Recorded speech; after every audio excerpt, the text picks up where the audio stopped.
Bab 448, Saudara Muda Bai, sepatah kata tolong. Setelah berpikir panjang, Bai Xiaochun tidak dapat menentukan apakah Loa yang berusia 100 tahun itu bisa menjadi penyebab kematian. Namun, dia tahu bahwa dia pasti tidak dapat menemukan jawaban yang terkunci di kamarnya, jadi akhirnya, dia meminta pelindung daunnya untuk membahas masalah ini lebih lanjut. Selama beberapa hari terakhir, pelindung daunnya terlalu bingung untuk fokus sepenuhnya pada budidaya, tetapi begitu mereka mendengar teori ikan baru Bai Xiaochun, mereka mulai tenang.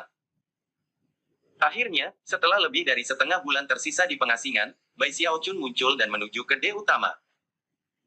Di sana, ia kebetulan melihat Gongsun Waner, yang juga tampaknya telah naik ke geladak untuk menghilangkan kebosanannya. Setelah melihat Bai Xiaochun dan pelindung daunnya, dia tersenyum dan bergabung dengan mereka. Sebagian besar pembudidaya di geladak dikelompokkan bersama dalam 2 atau 3, meskipun beberapa dari mereka berdiri sendiri. Dengan demikian, kelompok Bai Xiaochun adalah hadiah terbesar. Song Ke berjalan di belakangnya, memancarkan aura pembunuhannya yang biasa yang membuatnya tampak benar-benar tak bisa didekati. Master God Diviner berjalan di sebelahnya, tampak hampir seperti asisten pribadinya. Dan kemudian ada Gongsun Wan di satu sisi dengan ketampanannya yang luar biasa, dan Chen Manyao di sisi lain dengan kecantikannya yang spektakuler. Bersama-sama, mereka membuat pandangan yang cukup. Banyak pembudidaya di daerah itu memandang Bai Xiaochun, dan meskipun beberapa dari mereka memiliki wajah dingin, banyak yang tampak iri. Bai Xiaochun mengambil napas dalam-dalam dari udara laut, melihat ke atas ke langit, dan kemudian menatap ke laut keemasan. Perlahan-lahan, berat di hatinya tampak berkurang. "Ai," desahnya, "aku tidak percaya perjalanan kami yang luar biasa berubah menjadi lebih buruk." Melihat ke sekeliling kerumunan, dia tiba-tiba menyadari bahwa banyak orang yang memandangnya. Berbalik, dia menyadari bahwa Gongsun Waner dan Chen Manyao benar olehnya, dan kebetulan, mereka berdua tersenyum padanya. Mereka adalah dua senyum yang berbeda, dan dua ekspresi wajah yang berbeda, tetapi mereka berdua sangat cantik. Tiba-tiba, suasana hati Bai Xiaochun menjadi lebih baik. Pada saat itu, ia menemukan hobi baru. Pada hari-hari berikutnya, ia akan mengambil waktu setiap hari untuk berjalan-jalan di geladak, dan akan selalu memastikan untuk mengobrol secara terbuka dengan Chen Manyao dan Gongsun Waner. Ketika mereka tersenyum dan tertawa bersamanya, banyak pembudidaya lain di daerah itu akan terlihat iri. Semakin banyak penampilannya, semakin dia menyukai hobi baru ini, dan pada saat yang sama, dia merasa tidak terlalu jauh dari Gongsun Waner. Gongsun Wan benar-benar cantik ketika dia tersenyum, pikirnya, melihat sekeliling dengan bangga pada kerumunan. Saat dia melakukannya, dia memperhatikan bahwa di depan, Zhao Tianjiao berdiri di sana, tampak sedingin patung. Selama beberapa hari terakhir, dia telah melihat Zhao Tianjiao beberapa kali, serta Chen Yuesan. Keduanya adalah superstar di 3 besar, dengan status yang sangat tinggi. Mereka adalah tipe orang yang tidak perlu memiliki rombongan untuk memprovokasi pandangan iri yang tak terhitung jumlahnya dari para pembudidaya di sekitarnya. Saat Zhao Tianjiao berjalan, sekelompok 7 atau 8 pembudidaya lainnya mengikuti di belakangnya, terlihat sangat patuh. Bai Xiaochun sebenarnya mengenali beberapa dari mereka dari Sky Quarter Rainbow, ketika dia berkeliling meminta bantuan untuk mendapatkan rumput mistisea 7 warna. Menurunkan suaranya, dia membungkuk dan berkata, "Hai Tuan Snort-Nort, mengapa menurut kamu semua bintang supermodel tampak begitu dingin?" Zhao Tianjiao terlihat seperti dia di atas yang lainnya, dan itu sama dengan Chen Yuesan dan Bidah. Mereka hampir tidak pernah bergaul dengan orang lain, dan menghabiskan sebagian besar waktu mereka dalam meditasi terpencil. Master God Diviner ragu-ragu sejenak dan kemudian berkata, "Ya, mungkin mereka bertindak seperti itu karena semua orang mengharapkan mereka menjadi seperti itu." Bahkan ketika Bai Xiaochun merenungkan kemungkinan ini, dia melihat ke arah Zhao Tianjiao, dan mendapati bahwa Zhao Tianjiao telah berbalik dan sedang menatapnya. Tiba-tiba, tatapan mereka bertemu. Meskipun ekspresi Zhao Tianjiao tenang, ada sesuatu yang intens di matanya yang Bai Xiaochun temukan hampir menyakitkan. Tentu saja, meskipun Bai Xiaochun jelas tipe yang takut mati, dia bukan tipe yang mundur ketika seseorang hanya menatapnya. Begitu dia merasakan intensitas menyakitkan dari tatapan Zhao Tianjiao, matanya sendiri mulai bersinar ketika dia balas menatap. Meskipun tidak ada suara yang bisa terdengar dari pandangan mereka yang saling bertautan, kedua pikiran mereka dipenuhi dengan fluktuasi yang intens. Ekspresi Bai Xiaochun berkedip, dan dia berhenti berjalan, dan kemudian Zhao Tianjiao menarik visinya. Namun, tidak seperti Bai Xiaochun, Zhao Tianjiao tidak berhenti berjalan. Sebaliknya, dia menuju ke arah Bai Xiaochun. Zhao Tianjiao menempati posisi pertama di antara Starry Sky Dao Polarity Superstars, jadi dimanapun dia pergi, dia selalu menjadi pusat perhatian. Ketika orang-orang menyadari bahwa dia berjalan menuju Bai Xiaochun, semua orang mulai memperhatikan. Itu benar terutama mengingat bahwa ia diapit oleh 7 atau 8 pengikut, membuatnya tampak seperti prosesi besar.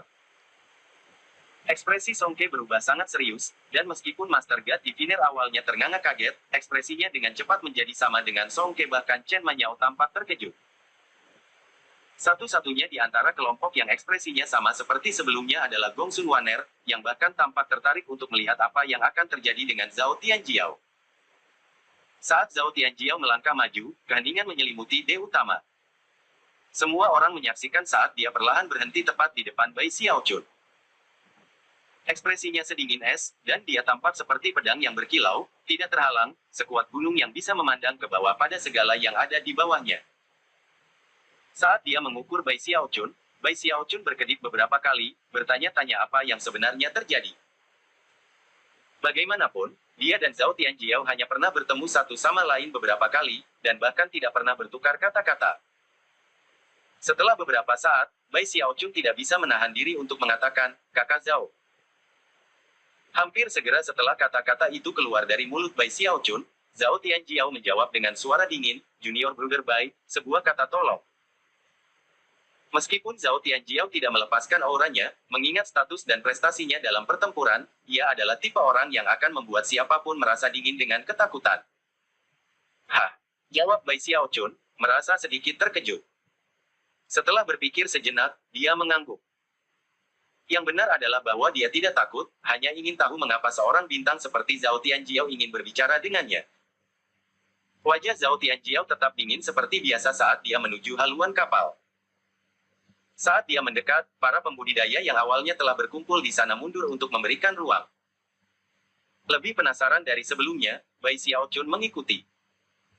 Tentu saja, dia mempertahankan kewaspadaannya sepanjang jalan, meskipun dia ragu bahwa Zhao Tianjiao memiliki niat buruk, dia siap untuk apapun. Segera Bai Xiaochun dan Zhao Tianjiao sendirian di haluan kapal, di mana Zhao Tianjiao melambaikan tangan kanannya. Menyebabkan perisai cahaya berkilauan naik yang memotong mereka sepenuhnya dari segala sesuatu di luar. Jelas, ini bukan perisai pertahanan, melainkan sesuatu yang akan memblokir baik suara maupun akal ilahi. Pada saat ini, mereka berdua dapat berbicara dengan bebas tanpa ada orang lain yang bisa mendengar. Keingintahuan Bai Xiaochun terus meningkat saat dia menatap Zhao Tianjiao dengan penuh harap, menunggu untuk mendengar apa yang dia katakan. Zhao Tianjiao berdiri diam di sana sejenak menatap Bai Xiaochun, ekspresinya sangat serius, seolah-olah dia sedang bergulat dengan masalah penting. Keingintahuan Bai Xiaochun mencapai titik didih, dan untuk semua orang di De Utama, mereka menyaksikan adegan bermain dengan berbagai ekspresi di wajah mereka. "Aku ingin tahu mengapa kakak sulung ingin berbicara dengan Bai Xiaochun. Sesuatu yang aneh sedang terjadi, mungkinkah itu ada hubungannya dengan kematian Ji Fang? Sekarang yang aku pikirkan, ada beberapa gesekan antara Ji Fang dan Bai Xiaochun tepat sebelum Ji Fang meninggal. Segala macam spekulasi memenuhi hati para penonton. Bahkan ketika Bai Xiaochun akan mencoba membuat tebakannya sendiri, Zhao Tianjiao menarik napas dalam-dalam dan berkata, "Junior Brother Bai." Bai Xiaochun mencondongkan tubuh ke depan dengan penuh perhatian. Terlihat sangat serius, Zhao Tianjiao berkata, "Junior Brother Bai, mereka, dua gadis yang bergaul dengan kamu cukup tampan." "Hah?"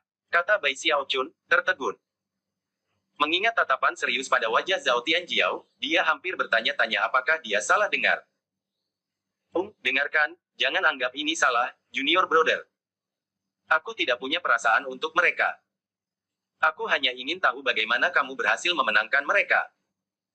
Aku telah memperhatikan kamu beberapa hari terakhir, dan benar-benar ingin memahami bagaimana kamu berhasil mendapatkan dua gadis keren seperti itu untuk bergaul dengan kamu." Zhao Tianjiao memiliki ekspresi muram di wajahnya yang terlihat dingin. Dia tampak tinggi dan bangga, seperti pedang yang terhunus. Namun, kata-kata yang dia ucapkan menyebabkan mata Bai Xiaochun selebar piring.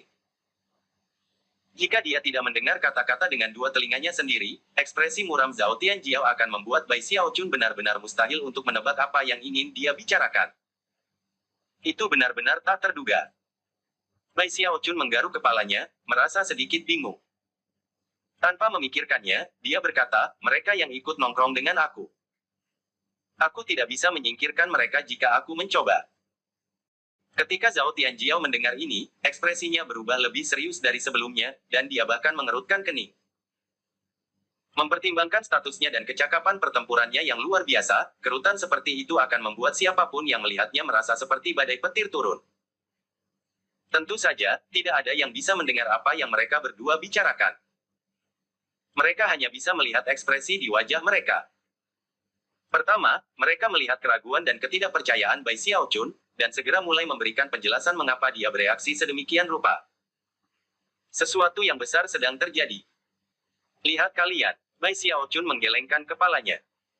Sekarang dia sedang menjelaskan sesuatu.